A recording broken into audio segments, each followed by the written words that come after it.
अच्छा, सबसे पहले हम जंग के हवाले से जो है ना आपसे बात करना चाहेंगे।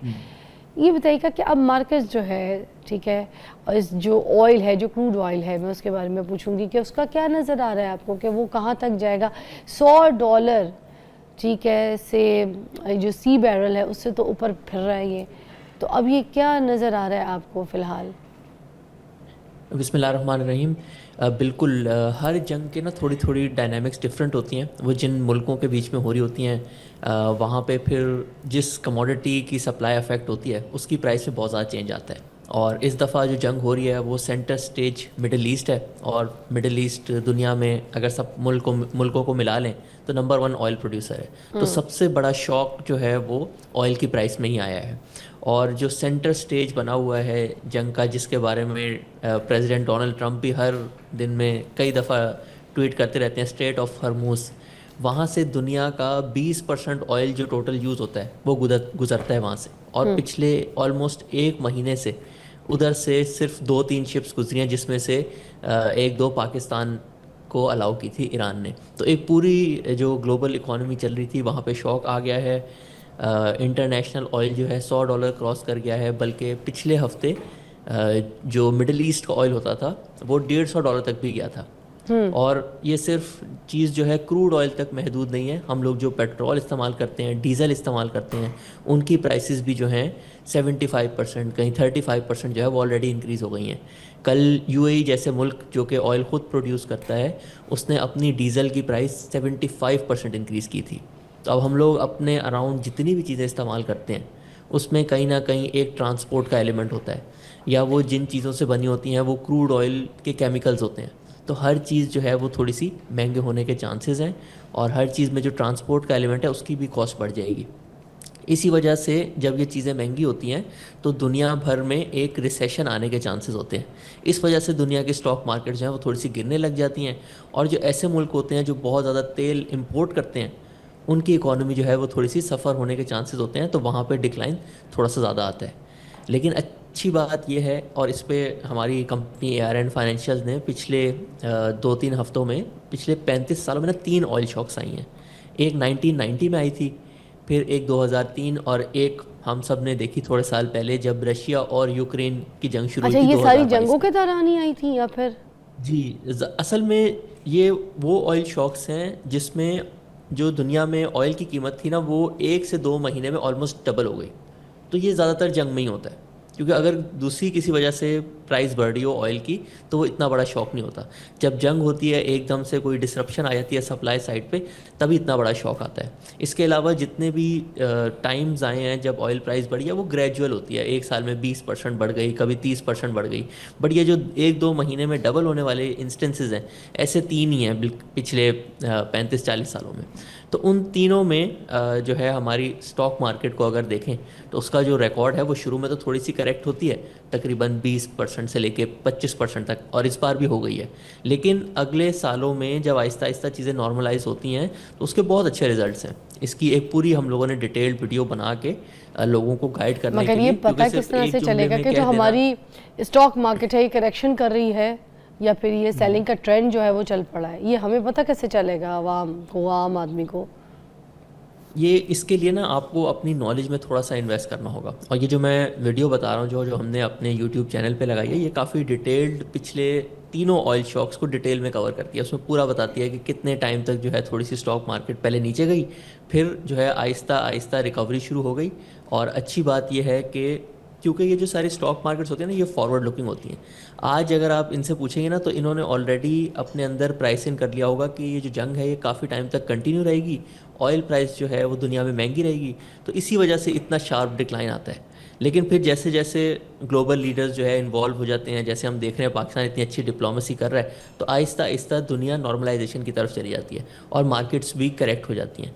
तो जो हमारे पास तीनों इंस्टेंसेस हैं पाकिस्तान की इकोनॉमी के हिसाब से, वो तीनों शो करती हैं कि उसके अगले 1-2-3 साल में जो रिटर्न्स आते हैं पाकिस्तान में जब आप इन्वेस्ट करते हैं तो वो काफ़ी ज़्यादा अच्छे होते हैं। तो इस पूरी चीज़ को अंडरस्टैंड करने के लिए और इसमें जो जो इम्पोर्टेंट फैक्टर्स हैं, पाकिस्तान का इम्पोर्ट बिल कैसे बढ़ सकता है, और पाकिस्तान में इन्फ्लेशन थोड़ी सी जो बढ़ जाती है उसका क्या इम्पैक्ट आता है, और फिर आपको इस टाइम पे इन्वेस्ट करना चाहिए, कैसे करना चाहिए, तो उसके लिए मैं आपकी सबको प्रेडिक्शन कहूँगा कि क्या हमारी कहती ये है कि वीडियो ज़रूर देखें। अभी स्टॉक मार्केट ऊपर जाएगी, अच्छा जाएगा, या फिर क्राइसिस आएंगे? इसकी इन्वेस्टमेंट लोगों को यहाँ पर इस पोजीशन पे करने चाहिए कि नहीं, क्योंकि प्राइसेस अभी गिरी हुई है? क्या what is the right time? Can you just guide the people? जी, मेरी प्रिडिक्शन बिल्कुल यही होगी कि ये बहुत अच्छा टाइम है इन्वेस्ट करने के लिए।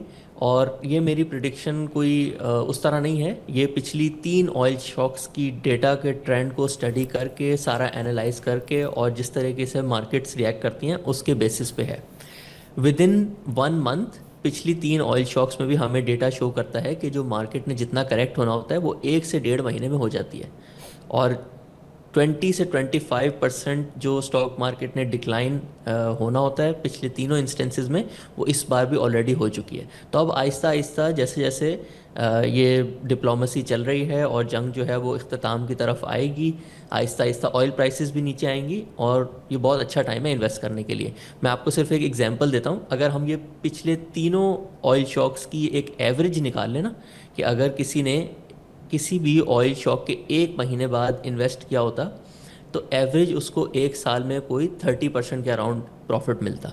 और 2 साल में तीनों इंस्टेंसेस की अगर एवरेज निकालें तो ये कोई 60-70% की रेंज में है। और ठीक अगर 3 साल की एवरेज निकालें तो वो 100% से भी ज़्यादा है। ठीक है। और ये एक सारी डिटेल्स हम लोगों ने फुल नंबर्स के साथ, डेटा के साथ शेयर की थी अपने व्यूअर्स के साथ। परफेक्ट। अच्छा, आप हमारे साथ ही रहिएगा, एक हमने ब्रेक लेनी है, विल बी राइट बैक। ठीक है, welcome back to watching morning with Fiza. नाज़रीन, अब हम सोने के बारे में थोड़ी सी बात करेंगे कि ये आपको मालूम होगा कि जब भी जंग होती है ना, तो सोने को सेफ हेवन कहा जाता है कि आप इसमें इन्वेस्ट कर दें और आपकी इन्वेस्टमेंट जो है ना वो बिल्कुल सेफ़ है।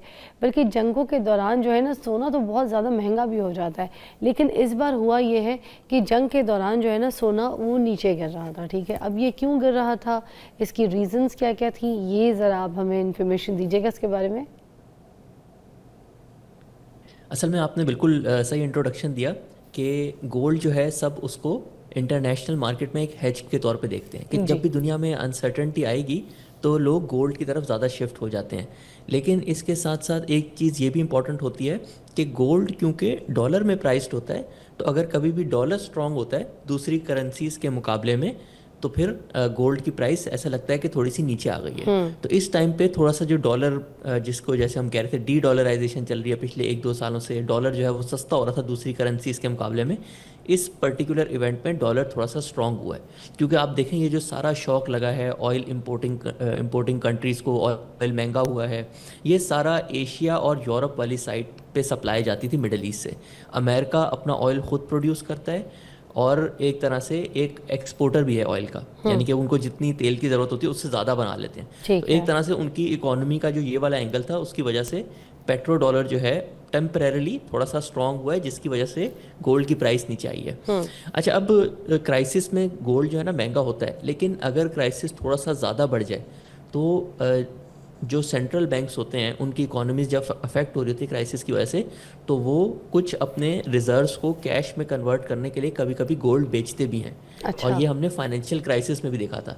तो जब थोड़ी सी लोगों को एक तरह से सेंट्रल बैंक्स को लिक्विडिटी की ज़रूरत होती है, तो वो अपने गोल्ड रिजर्व्स बेच के उसको डॉलर में भी कन्वर्ट करते हैं। तो ये भी अच्छा। एक फैक्टर हो सकता है जिसकी वजह से गोल्ड की प्राइस जो है वो नीचे आई है। लेकिन स्टॉक मार्केट और गोल्ड दोनों, ये जो पूरी दुनिया में सिनेरियो चल रहा है उसके हिसाब से इनकी आउटलुक दोनों की काफ़ी अच्छी है।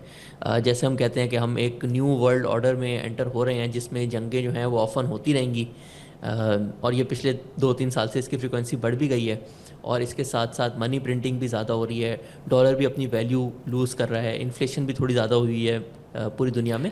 तो इसमें मगर गोल्ड इसमें एक लोगों का काफ़ी अच्छी एतमाद इन्वेस्टमेंट जो हो है सकती है। ना, सुनीका, इसमें जो लोगों का एतमाद है गोल्ड से थोड़ा सा उठ गया है।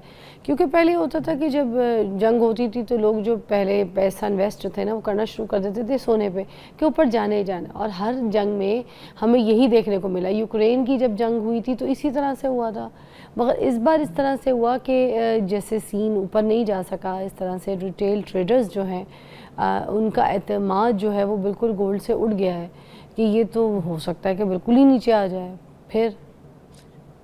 इसमें ना ऐसे भी होता है कि आपने ये भी देखना होता है कि जंग से पहले इसकी क्या जो है ना एक तरह से मूवमेंट चल रही थी। हमने देखा जंग से पहले कितनी बड़ी रैली जो हमने देखी थी, पाकिस्तान में ऑलमोस्ट 6.5 लाख तक पहुंच गया था। तो उसमें जैसे करेक्शंस भी आती हैं, स्टॉक मार्केट में भी बिल्कुल ऐसे ही हुआ था कि ये काफ़ी तेज़ी से बढ़ रही थी, नए लोग आ रहे थे, थोड़ी सी इसमें स्पेकुलेशन भी हो रही थी। तो इस वजह से जो एक चीज़ कभी थोड़ी सी ज़्यादा बढ़ जाए उसने एक नेचुरली थोड़ा सा नीचे आना होता है। तो कभी कभी ये जो इवेंट्स हो रहे होते हैं वो उस टाइम के साथ जब लिंक होते हैं तो लोग जो एक उनके माइंड में मेंटल मॉडल बना होता है कि जंग में तो गोल्ड ने ऊपर ही जाना है, तो वो दो चीज़ें जब एक ऐसे टाइम पे होती हैं तो ऐसे लोगों के माइंड में कन्फ्यूजन हो जाती है। लेकिन ओवरऑल अगर दुनिया में थोड़ी सी अनसर्टेनिटी चलती रहती है तो गोल्ड एक अच्छी इन्वेस्टमेंट होती है, एक सेफ इन्वेस्टमेंट होती है और बाकी चीज़ों के मुकाबले में अच्छा परफॉर्म करती है और आगे भी इसकी यही आउटलुक है। अच्छा, एक ब्रेकिंग न्यूज़ है, आप हमारे ब्रेकिंग न्यूज़ के बाद हम आपको दोबारा ज्वाइन करते हैं। ठीक है, ब्रेक।